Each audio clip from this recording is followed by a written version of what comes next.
کہ کیا آپ پر یوم احد سے بھی زیادہ کوئی سخت دن گزرا ہے؟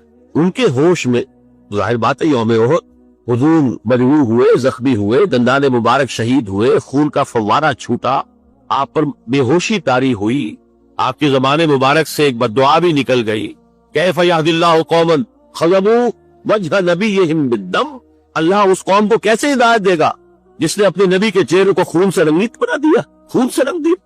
پھر یہ کہ 70 صحابہ جو ہے شہید ہوئے، جن میں حضرت حمزہ جیسے بھی ہیں، آپ کے چچا بھی ہیں، آپ کے خالہ داد بھائی بھی ہیں، آپ کے دور شریک بھائی بھی ہیں، ساتھ کے کھیلے ہوئے ہمجولی بھی ہیں، اسد اللہ ہے، اسد الرسول ہی بھی ہے، اور ان کی لاش آئی ہے کہ ناک کٹی ہوئی، کان کٹے ہوئے اور پیٹ چاک کر کے کلیجہ چبایا ہوا۔ تو سخت ترین دن حضرت عائشہ کے نزدیک یوم احد تھا۔ حضور نے فرمایا نہیں، مجھ پر سخت ترین دن یوم طائف تھا۔ آپ مکے سے مایوس ہو کر طائف گئے، اور نوٹ کیجئے یہ واحد موقع ہے جہاں نظر آتا ہے کہ حضرت ابو بکر بھی حضور کے ساتھ نہیں، ورنہ سائے کی طرح ساتھ رہنے والی شخصیت صرف ایک ہے ساتھ، زید ابن حارثہ رضی اللہ تعالی عنہ، جو منہ بولے بیٹے بھی قرار دے دیے گئے تھے، لیکن یہ کہ تھے تو غلام، آزاد کردہ غلام، مولا تھے حضور کے، وہ ساتھ ہے صرف۔ آپ نے عام راستہ اختیار نہیں کیا جو کہ آسان راستہ ہے، سیل کا راستہ اب بھی ہے۔ طائف کے 2 راستے ہیں، مکے سے طائف جائے 2 راستے ہیں، ایک طریق السیل کہلاتا ہے، ایک طریق الجبل کہلاتا ہے۔ پہاڑی راستہ جو ہے انتہائی دشوار گزار، انتہائی، آج بھی آپ جب چاہتے جائیں وہاں پر تو معلوم ہوتا ہے کیسی لوگوں نے سڑک بنائی ہے، یہ نہایت دشوار گزار، لیکن اب تو بہرحال وہ بہت عمدہ سڑک بنی ہوئی ہے۔ حضور کے زمانے میں سڑک کہاں تھی؟ کس سختی کو جھیل کر اس طریق الجبل کو آپ نے اختیار کیا، اس لیے کہ عام طرف کا راستہ جہاں تھا وہ تو خطرہ تھا کہ فوراً حملہ ہو جائے، کیونکہ غالباً دارالندوہ میں یہ فیصلہ ہو چکا کہ اب قتل کر دو محمد کو، ختم ہوا، ابو طالب گیا، اب کوئی ہمیں اندیشہ نہیں ہے کہ کوئی ان فائٹنگ ہو جائے گی، کوئی جو ہے سول وار ہو جائے گی قریش میں، لہذا اس لیے آپ اوائڈ کر رہے ہیں اس راستے کو جس پر آپ درست عام ہے۔ وہ دشوار گزار راستے سے ہو کر طائف پہنچے، وہاں کے 3 سرداروں کے پاس جا کر اپنی دعوت پیش کی، اس امید میں کہ اگر ان میں سے کوئی ایک بھی دعوت قبول کر لے، مجھ پر ایمان لے آئے تو میں یہاں منتقل ہو جاؤں، یہ میرا دارالہجرت بن جائے۔ حکمت خداوندی میں، مشیت عزدی میں یہ معاملہ جو ہے، یہ شرف پہلے سے طے تھا یثرب کے لیے، لیکن حضور کی اپنی غور و فکر، سوچ بچار، اس کے حوالے سے آپ طائف پہنچے۔ تینوں نے جو جواب دیے ہیں کلیجے سے پار ہونے والے جوابات، ایک نے کہا فوراً جب روانہ ہو جاؤ یہاں سے، اس لیے کہ ہو سکتا ہے تم سچے ہو، واقعی رسول ہو، تو میں نے کوئی توہین کر دی تو میں مارا جاؤں گا، اور ہو سکتا ہے تم جھوٹے ہو تو جھوٹے کو میں وہ لگانا نہیں چاہتا، لہٰذا روانہ ہی ہو جاؤ۔ ایک نے کہا تمہارے سوا کوئی نہیں ملا تھا اللہ کو رسول بنانے کے لیے، یہ جو قرآن مجید میں بھی آیت کوٹ ہوئی ہے، من قریتین عظیم، یہ جو کوئی رجل ہوتا، کوئی شخص جو ان 2 بستیوں میں بڑی عظمت والا ہوتا، دولت والا ہوتا، ولید ابن مغیرہ کی طرح اس کی جائیداد مکے میں بھی ہوتی، مدینے اور طائف میں بھی ہوتی، تو ایسا شخص نہیں ملا تھا اللہ کو کوئی نبی بنانے کے۔ تم جیسا یتیم مفلوق الحال، جس کا اپنا کوئی سرمایہ تھا ہی نہیں، جس کے لیے سرمایہ بھی اگر کوئی تھا تو بیوی کا تھا، وہ اللہ نے چنا۔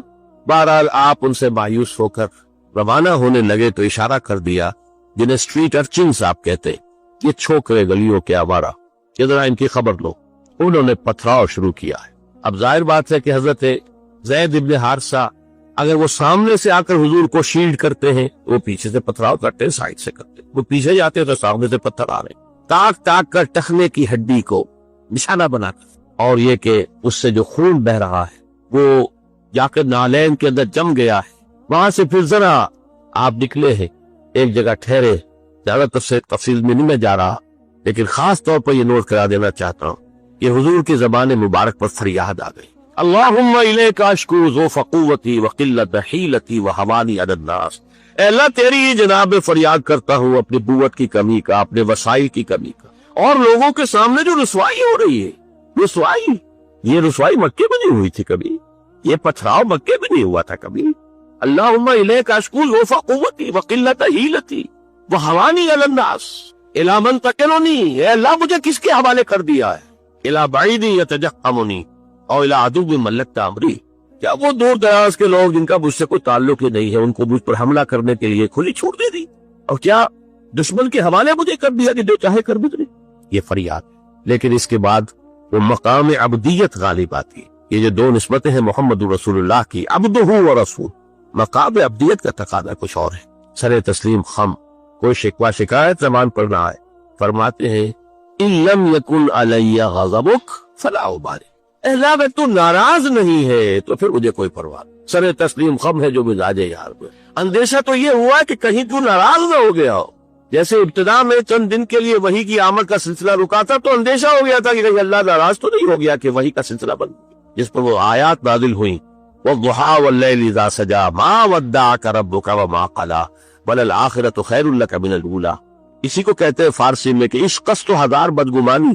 جہاں عشق کا اور محبت کا معاملہ ہوتا ہے تو بڑی جلدی بدگمانی پیدا ہو جاتی ہے، کہیں کوئی ناراض تو نہیں ہو گیا کسی وجہ سے، میری کوئی بات جو ہے کھل تو نہیں گئی کسی چیز سے، کوئی ایسی تو نہیں کہ ناگواری محسوس ہوئی ہو. تو ان لم یکن علی غضبک فلا ابالی، اگر غضب نہیں ہے تیرا، ناراض نہیں ہے تو پھر مجھے کوئی پرواہ نہیں.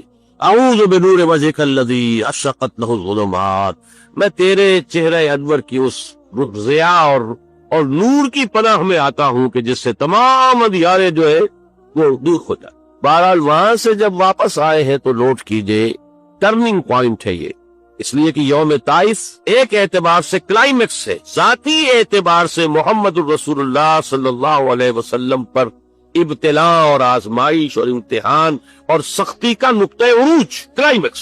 اور اسے مولانا مناظر حسن گیلانی رحمت اللہ علیہ نے اپنی تصنیف النبی الخاتم میں ٹرننگ پوائنٹ قرار دیا. اس کے بعد سے اللہ تعالیٰ کی طرف سے خصوصی پروٹیکشن، اللہ تعالیٰ کی طرف سے خصوصی حفاظت جو ہے حضور صلی اللہ علیہ وسلم کو حاصل کی.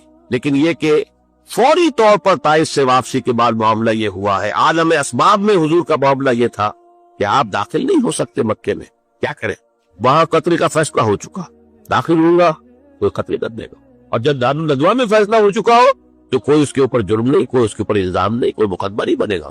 طائف گیا تھا خالی ہاتھ لوٹ رہا ہوں. عالم اسباب، اب نوٹ کیجیے جو نقطہ میں واضح کرنا چاہتا ہوں کہ حضور کی ساری جدوجہد عالم اسباب میں قدم و قدم زمین پر چل کر ہوئی.